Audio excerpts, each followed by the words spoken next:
At exactly 3 a.m., the familiar sound of heavy boots and frantic knocking jolted me awake.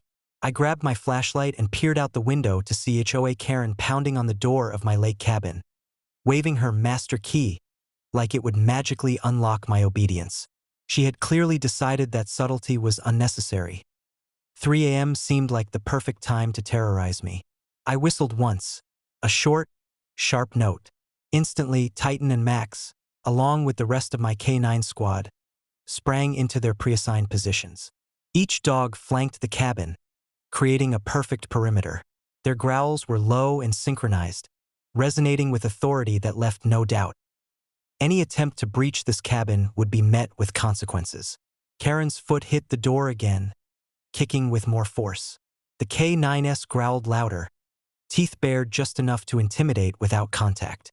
She froze mid-kick, realizing the door wouldn't be her only obstacle. Titan moved closer to the porch, muscles tense, eyes locked on Karen. Max mirrored him, forming a human-dog line of defense that Karen clearly hadn't anticipated. I stepped onto the porch, calm but commanding.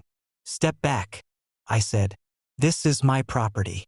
That key doesn't grant you permission to break in." Karen sputtered, waving papers, her face turning red with fury and embarrassment. I have authority. This is HOA property. You can't."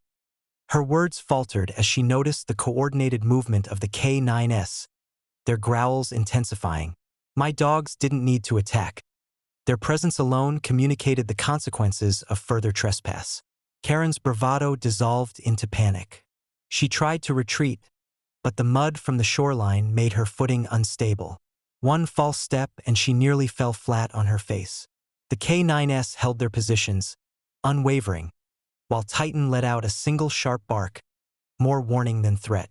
Karen finally scrambled back to her SUV, muttering incoherent threats and shaking with humiliation. I watched her drive off, then turned to the dogs. Titan lowered his head onto my knee, Max sat alert but relaxed, and the rest returned to casual watch mode. The lake reflected the first hints of dawn, sparkling peacefully, untouched and serene. My cabin was safe. My property was intact.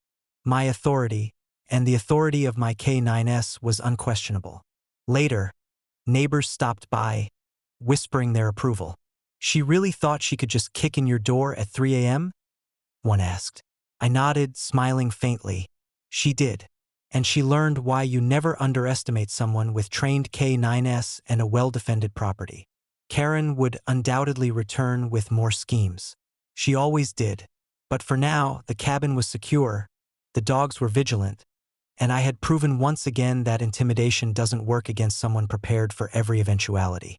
The HOA master key was useless, and Karen's ego was bruised beyond repair. As the morning sun rose fully over the lake, the water shimmered peacefully. The only reminder of the night's chaos was the faint paw prints in the mud. Proof that my K9s had once again defended the property without a single misstep. Karen had tested me and she had lost. Permanently.